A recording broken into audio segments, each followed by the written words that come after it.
Ready, guys? I'm ready. Yeah. Got everything? You firing? I'm firing.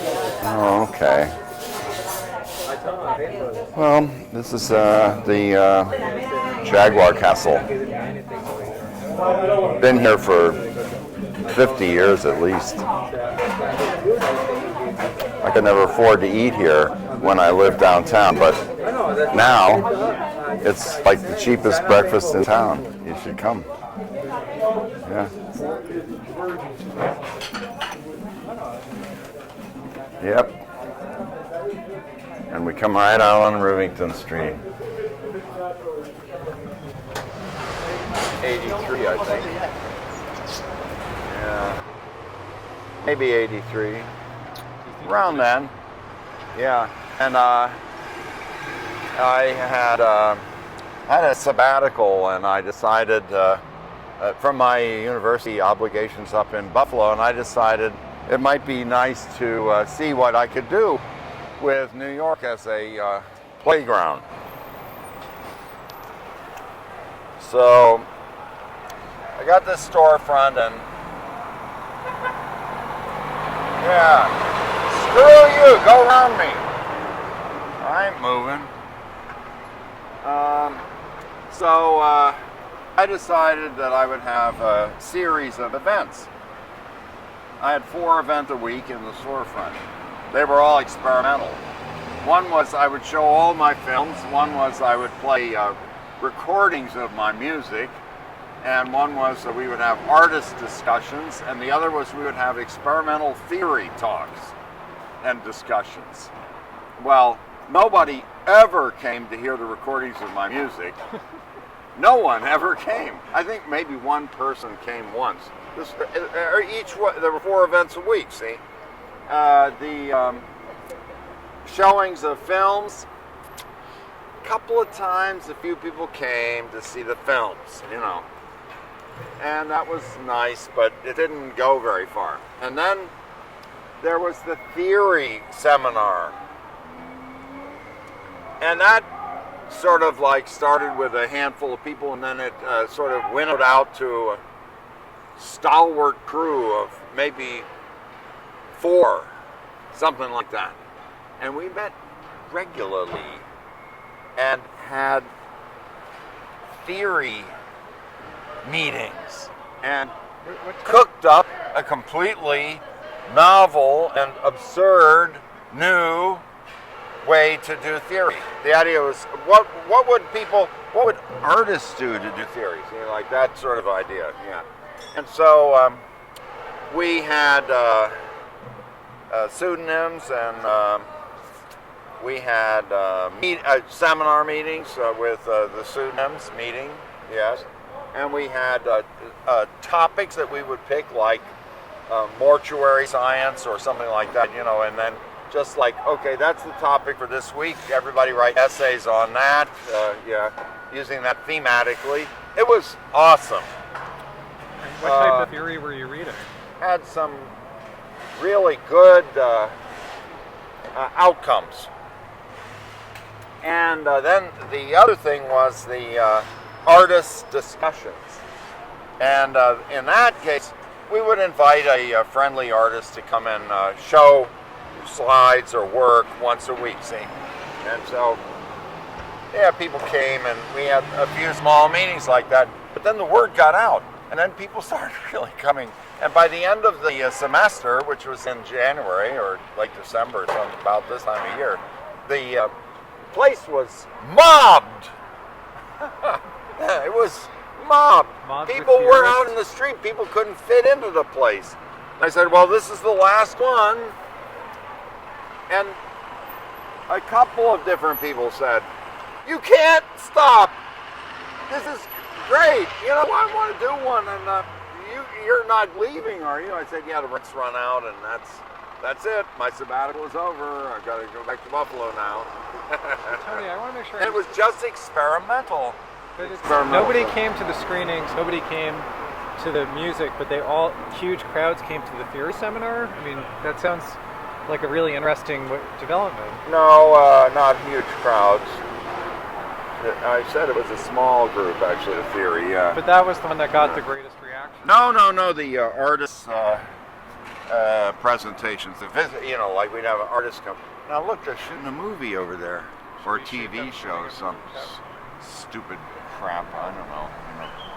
Anyway, I know we're not going to get out of here without walking down to Graham Street. That's because now Might as well bite the bullet here. So hyper fashionable that they have little dried hardwood fires and little Franklin stoves. Pizzas and things Yeah. like that. Yeah, hickory smoked, la-di-da. So Tony, how did you end up in the Lower East Side in the first place? I got sent over here by fate. What type of fate?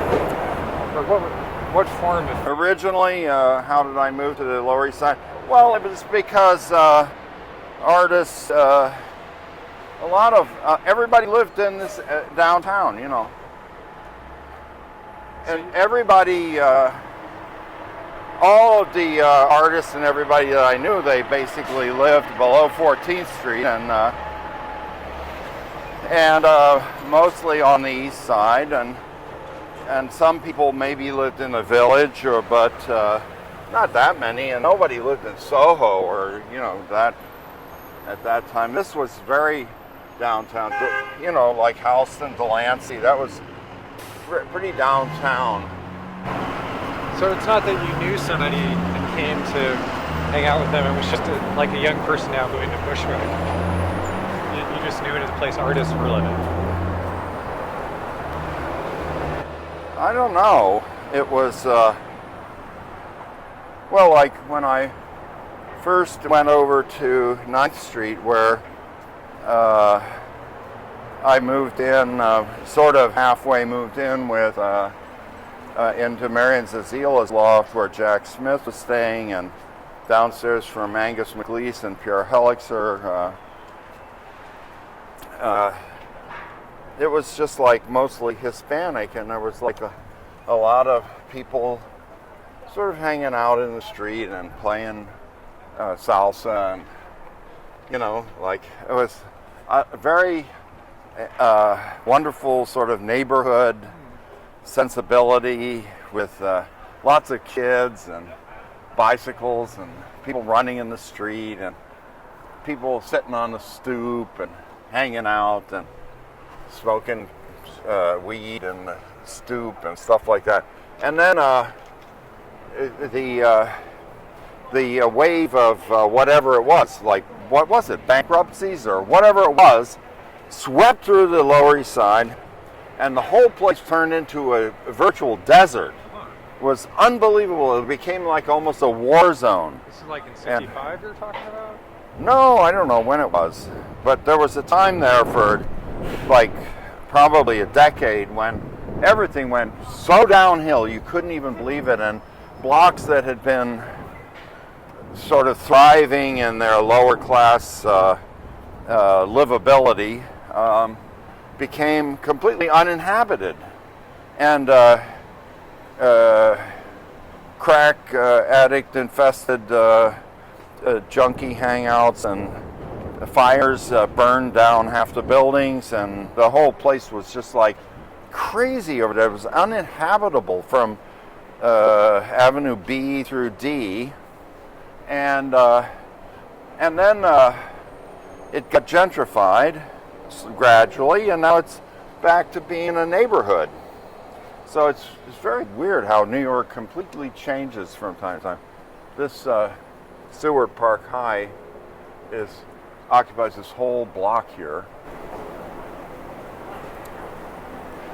And I used to live across the street from it almost. It's a nice big high school.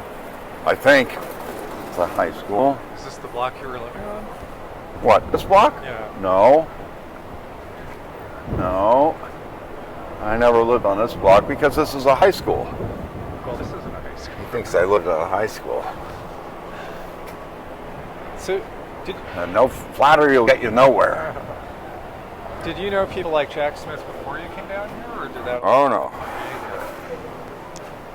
No, this is where everybody was. I knew a few composers, and I knew other composers who were going to be moving to New York or living in New York, or who lived in New York. Yeah, I mean, like John Cage lived in New York. He wasn't my pal or anything, but he was a cultural focus at that time for me. And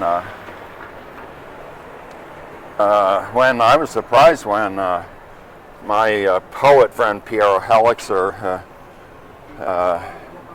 invited me to look at this place on Ludlow Street, because it was too far downtown. You know, no one lived downtown this far.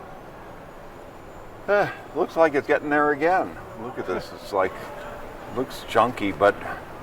Is this the building? What building? Well, no, he took me to this building. But see, it's now much different. See,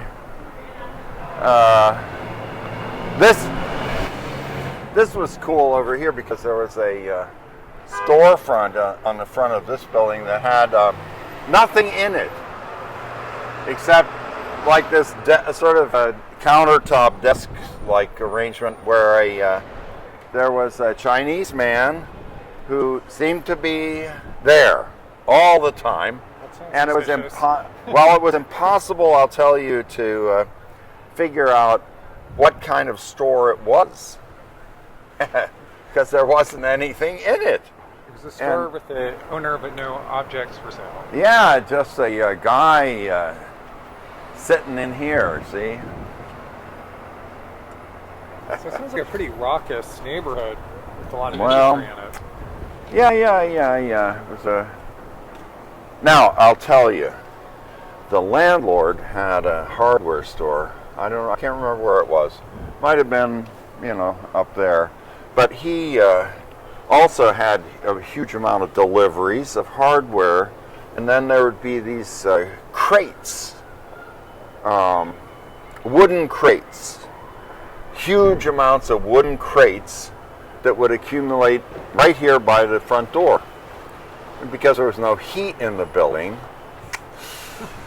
it was very helpful to have wood in abundance downstairs.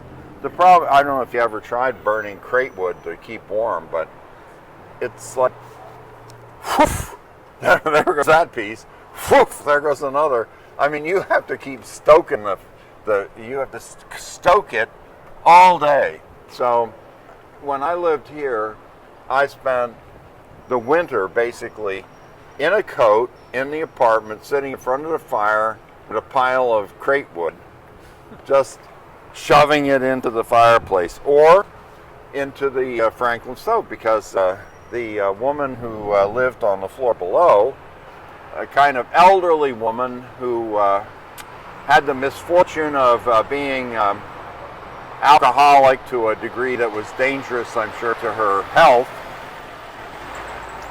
she died. Yeah, and the apartment was left open. Well, we went in there, and it turned out that she had been defecating in the sink, and there was so that the services were abysmal in there, and the place was stuffed so high with, like the things that people accumulate if they're like poor and they think they need to accumulate stuff, but they don't have any money and they don't know what to accumulate, but they accumulate it anyway.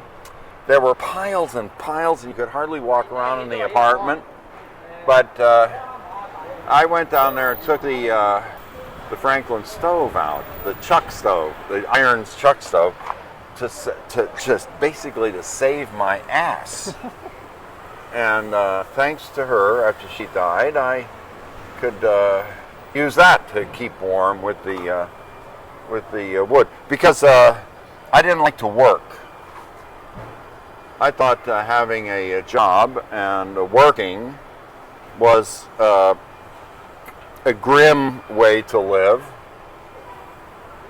there would be much better ways to live, even if I just sat around and chucked, endless pieces of crate wood into the iron stove.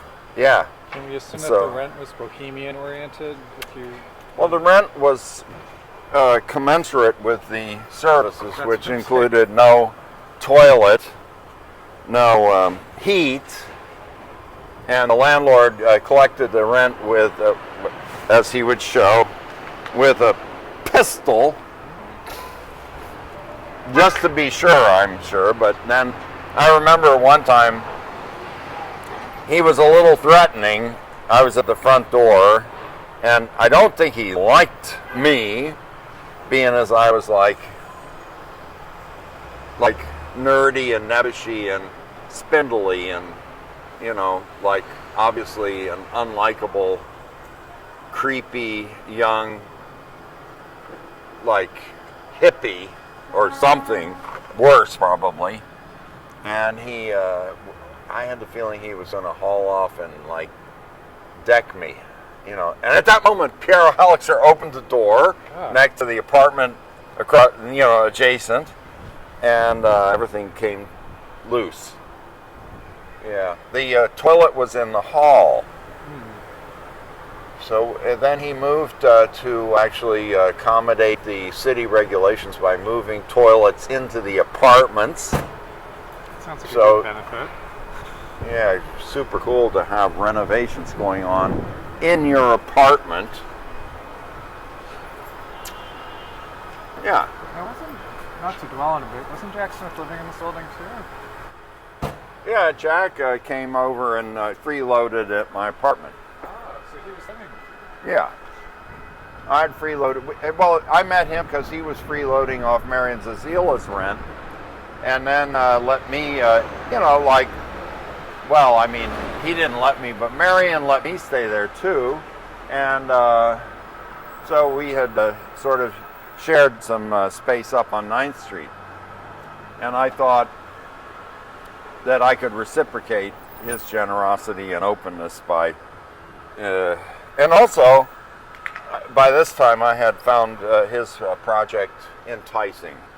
And so I invited him to, I said, you could stay in my place. And he did, because he was ready to jump at a chance, I think, to get some free rent. I contributed a couple times. The rent was pretty high, $25.44 a month. But I could go and work at a temporary job for 2 weeks, earning $1.35 an hour, and make it through the month. Here was where a lot of the radical Jewish newspapers were centered. Yeah, the Forward building is right there. Okay.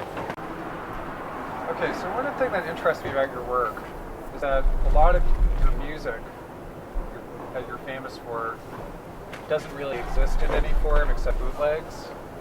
Right? I mean, a lot of it's never been released, or what we know of it is from versions that were made later. I was talking about the Dreams work in particular. And then quite a bit of your film work, if you want to see it, it's actually not available online. It's hard to access it. A lot of the work is incomplete and it's in your archives, and it sort of comes out as you finish it. So the overall picture of your oeuvre is somewhat fragmentary for the layman trying to experience it. And so I guess the first question I wanted to ask is, do you see yourself in your work as having a type of elusive characteristic? I mean, is there any purposefulness to the inability to access it, or is it just accidental? Well, I think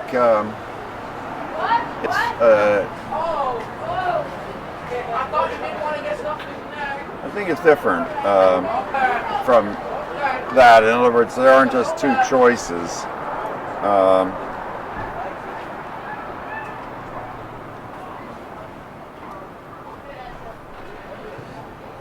See, I never, when I first came to New York, and I met people, they would say, as they do now, what do you do? And I thought, what do I do? What do you mean, what do I do? Who, like, I'm just going to be who I am, and that's it, you know. And as for what I do, there's nothing habitual or identificatory about that.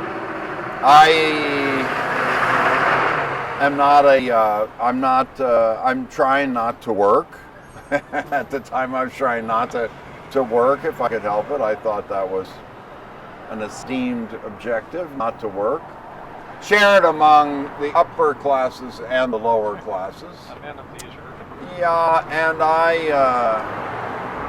didn't feel that I needed to be a public servant or have a public role necessarily, but that I certainly took an interest in things and cultural things. I took an interest in them and saw them as problems to be addressed and worked with, and then I was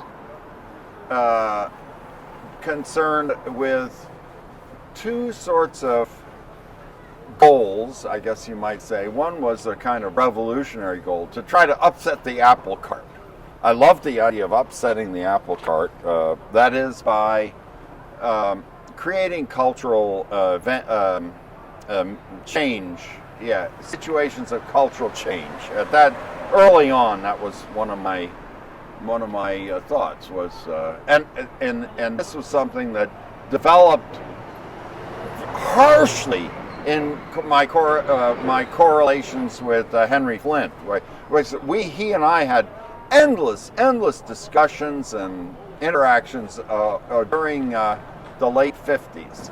And this brought us to several junctures, one of which was an appreciation of the radical changes of sensibility going on in relation to music. And but that seemed to have implications for culture more generally, see? And the other was just a more general idea of like dumping the whole idea of being instructed in culture and having it memorialized and so forth, you know. So we were trying to combat ideas of institutionalization and perpetuity and all of that. So this was one direction, you know, that was pretty important, and this didn't encourage me to create avenues of openness. Like I was. Now the other thing was that I was really in this context. I was very drawn to film because film didn't seem to have any institutional resonance at that time. The independent filmmakers, the underground filmmakers, nobody knew, you know, anything about them or what was going on. There was a small coterie of people just basically doing it for themselves. You'd go to the theater and see people's films, you know, that they made. And the best thing about the films that were being made was the fact that you would have this film finished and then you would go and everybody would see it. And that would be an ecstatic moment. You have an ecstatic moment? No. Go away. So anyway, I also resisted all ideas of professionalization, and this was one of the things that strongly segregated me from some of the other people who were inaugurating an understanding of musical practice that came to be identified as minimalism. That I wasn't interested in propagating the culture of musical composition as a professional undertaking, whereas people who like like Phil Glass and Steve Reich and Lamont Young and so on, they studied music composition and wanted to be big composers. I didn't want to be, I wanted to end composing. Get rid of it. I wanted it to die out. See, I thought that would be the best way, to have it die out. So, being anti-professional, and then finding these connections to film people who, like, basically had no connection to anything, at least with music, there were symphony halls and so forth, but the independent filmmakers, they're making like 16 millimeter films that you couldn't show in a theater, hardly. They get one theater, like the Charles Theater or someplace that would actually be able to show a film once in a great while, but basically it was kind of hopeless. And I was very drawn to that. So it's sort of like, the question is, why would you make art or culture at all? And my answer, in part, was, I make something because maybe, like in the case of the Flicker, for example, no one else made it. I wanted to see it. I wanted to see it. So if I wanted to see it, I would have to make the darn thing. So I did. And then, as far as having an obligation to pursue that further, I didn't feel under any obligation, to provide a service or to provide a person or to provide a professional product. I was friends with Walter Di Maria when I made that film, and Walter, who had a sense of humor that I loved, he came over and saw the film, and he was very enthusiastic and helped me think about it. And Walter said, "Oh, now you should make a green one and a red one and a yellow one," and I thought, oh, no. See, but he was very smart market-wise in terms of art and has a fantastic career. And that was not what I was interested in at all. So I was very successful in not having a career at that time. Well, it sounds like really... I resisted a career for another, 40 years or so. Yeah. It sounds like, in a way I'm correct, though, that it actually is a purposeful position of not spending your time documenting and distributing all this information. Well, I have a feeling that it's probably friendly and educationally respectful to make it possible for eager younger people, such as I was, to find fun things and challenging stuff. That was a perspective that matured later. After I began to teach, I developed a kind of sympathy for other people's concerns. I became more empathic, I guess. Yeah, in that regard. Culturally empathic. It's different from normal human empathy. That's a different issue. I think I was a kind of, well, if not a warm person, at least an